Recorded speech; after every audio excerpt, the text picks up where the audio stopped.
हमारे परम भक्त, परम साधु और सर्वश्रेष्ठ भक्त कहलाए थे रविदास।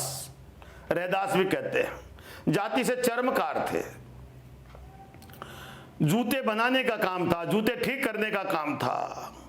एक झोंपड़ी किनारे बना करके गंगा जी वहां पे, और हर दिन भगवान का कीर्तन करते रहते थे। जो भी कोई आया उसके जूते ठीक कर दिए या जूते बना लिए। बनाते बनाते मस्ती में रहते थे।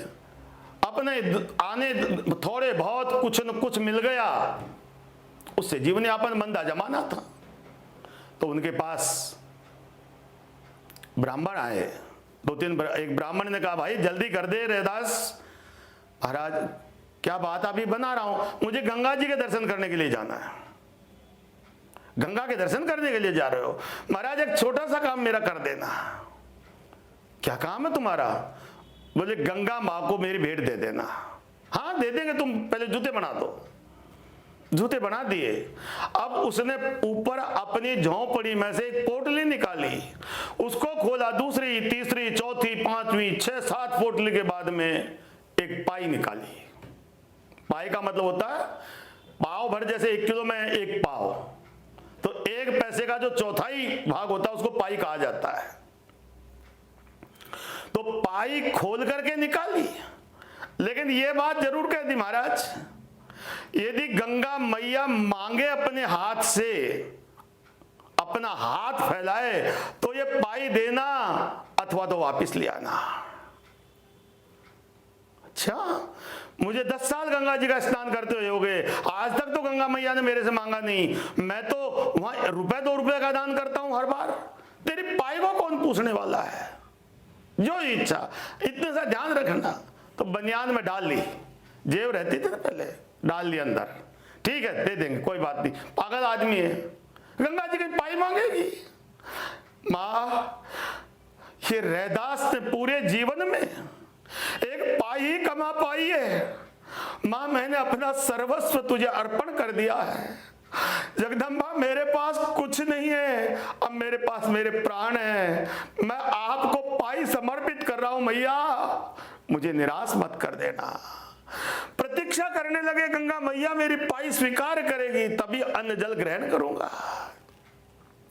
ब्राह्मण गंगा मैया के पास गए, गंगा मैया में स्नान करा, स्नान करने के पश्चात दान करा, सब कार्यक्रम निवृत्त हो गए और गंगा जी से जैसे निकल गए तो भूल गए रैदास की कोई पाई मेरे पास। आवाज होती है जोर से, ब्राह्मण देवता रैदास की दी हुई पाई वापस लौट रहा, मुझे देके जाओ, उसने मेरे भक्त ने भेंट दी है। हाथ सामने आ गया, ब्राह्मण चकित हो गया। पाई गंगा मैया के हाथ में रखी, गंगा मैया ने पाई लेने के पश्चात फिर एक कंगन दे दिया, बहुत महत्वपूर्ण। ये रैदास भक्त को मेरी तरफ से भेंट देना। पाई लेने के पश्चात गंगा मैया ने रैदास भक्त के लिए भेंट दी, बहुत मूल्यवान कंगन दे दिया। ब्राह्मण का लालच डोल गया। रैदास को क्या पता, गंगा मैया ने पाई ली, उसके बाद हमको भेंट दे दी।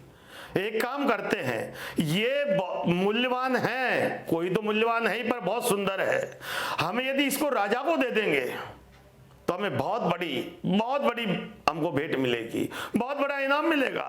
तो दौड़ते दौड़ते राजा के पास गए।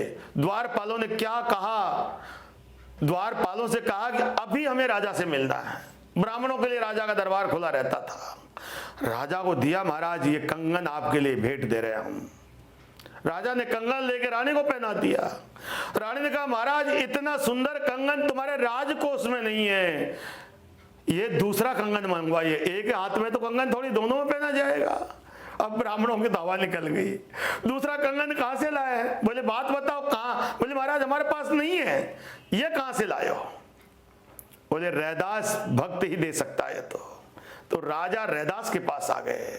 रैदास ने दंडवत प्रणाम किया, गुरु महाराज आप मुझे बुला लिया होता, आप राज दरबार मेरे पास कैसे आए? नहीं रैदास, हमारे को तुम्हारे पास आना था, रानी साथ आई थी।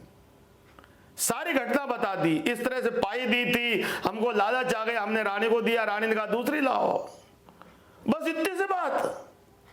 तो रैदास का जहां चमड़ा भीगता था, खटौती थी, मां गंगा को प्रार्थना करी, मैया आपने मेरी भेंट स्वीकार कर ली, पर आज मेरे जीवन में धर्म के ऊपर संकट आ गया है, और मन चंगा तो खटौती में गंगा, और गंगा जो छोटी खटौती थी जिसमें चमड़ा भीगता था, वो उसमें एकदम उफान आया, और उफान आकर के रैदास की झोली में वो दूसरा कंगन डाल दिया गया। सब लोग कृतार्थ हो गए। भरोसा, विश्वास ऐसा होना चाहिए। किस तरह का भरोसा?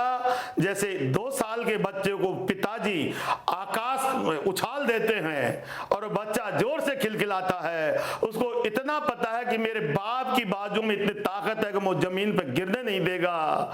उसी प्रकार से भगवान पर भी पूर्ण भरोसा होना चाहिए, अपने इष्ट देव पर। चाहे कितना भी भूचाल आ जाए, मुझे कहीं गिरने नहीं देगा मेरा ठाकुर। इस प्रकार से जब हमें भरोसा रहेगा, तभी हम सही काम कर पाएंगे, तभी सही इच्छा को प्रकट कर पाएंगे, तभी हम सही रास्ते से चल पाएंगे, और तभी हम लोगों से अच्छा व्यवहार कर पाएंगे। क्योंकि मैं अकेला नहीं हूं, राम मेरे साथ है, कृष्ण मेरे साथ हैं, या जिस धर्म को भी जो मानता है वो मेरे साथ है, मेरा धर्म मेरे साथ है, मेरे कर्म मेरे साथ है, मैं कर्म खोटा नहीं करूंगा, चाहे कुछ भी हो जाए। तो उसके मन में विश्वास आ जाता है, एक दृढ़ता आती है, एक आनंद आता है, उत्सव होता है, नित्योत्सवई, नित्य प्रति उत्सव रहता है। वो हताशा नहीं होता, वो निराशा नहीं होता, वो भययुक्त नहीं होता, भययुक्त हो ही नहीं सकता, भय मुक्त रहता है। इस प्रकार से भगवान पे विश्वास करते हुए जीवन यापन करना चाहिए। जय श्री राम।